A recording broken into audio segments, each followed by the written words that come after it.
Les essentiels du bassin, comme chaque mois depuis les pépinières Lelanne, histoire de vous prodiguer de précieux conseils pour vos plantes. Je suis ravi d'accueillir et de retrouver Tony. Bonjour. Bonjour. Alors aujourd'hui, on va parler du réchauffement climatique et des conséquences sur les plantes et surtout comment les préserver. Alors effectivement, ce qu'il faut dans un premier temps dire, c'est que le réchauffement climatique, il ne date pas d'aujourd'hui. Non, effectivement, le réchauffement climatique, il a commencé il y a à peu près 100 000 ans, donc à la fin de l'ère glaciaire. Nous, humains, on n'a fait que accentuer depuis l'ère industrielle. Donc, on a accéléré ce mouvement-là qui fait qu'aujourd'hui, on va devoir se protéger, se préparer au réchauffement. Oui, voilà, parce que effectivement, hiver très pluvieux, été très chaud, de grosses amplitudes thermiques qu'on peut d'ailleurs mesurer actuellement. Tout à fait, c'est ce qu'on appelle l'effet yo-yo.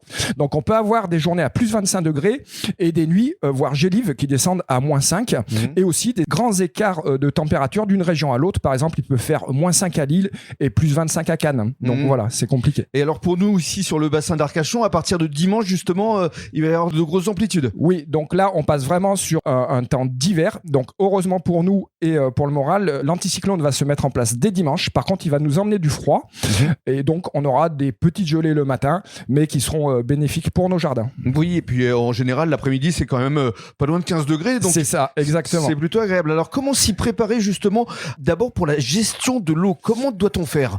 Tony, dites-nous tout. Comme on le disait, il va y avoir des grosses amplitudes, c'est-à-dire que l'été, on peut avoir des températures qui vont monter jusqu'à 45 degrés et la gestion de l'eau va être très importante. Donc, il faudrait, sur un terrain, un petit jardin, prévoir une réserve d'eau au cas où qu'on puisse, si en cas de coupure d'eau, venir gérer l'arrosage des plantes. Et justement, ici, chez Lelanne, il y a de très grands réservoirs d'eau. Il y a également des oyas. Oui, les oyas, donc c'est des récipients terre cuite, utilisés depuis l'époque romaine, donc qui ont fait leurs preuves depuis 2000 ans.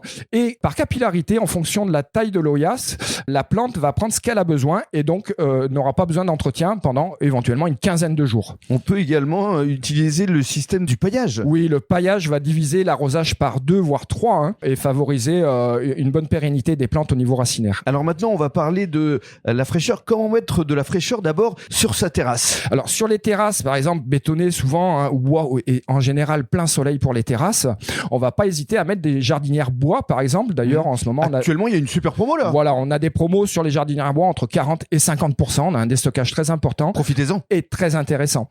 Donc voilà, et équiper ces jardinières éventuellement d'oliviers, de phormium, de plantes qui vont ramener un peu de fraîcheur et éviter que le soleil tape toute la journée. Enfin, pour conclure, comment rafraîchir maintenant son terrain? Alors, pour le terrain, il faudrait éventuellement faire ce qu'on appelle, si possible, une canopée, donc c'est-à-dire mettre à peu près 3 à 4 arbres à 4 à 5 mètres de distance et qui vont finir par se rejoindre. On va favoriser les arbres caducs, c'est-à-dire qu'ils vont rafraîchir en été, faire gagner 2 à 3 degrés sur le terrain de fraîcheur et perdre leurs feuilles, qui sera très bon d'ailleurs pour le terrain, et laisser passer la lumière en hiver, voilà, pour profiter un peu de la luminosité hivernale. Venez ici chez les pépinières Lelanne, que ce soit ici à Gujan-Mestras ou encore à Gradignan, pour bénéficier des conseils de professionnels comme Tony, qui est là à votre disposition. Merci Tony. Merci, bonne journée. Et au mois prochain, on parlera de la Saint-Valentin.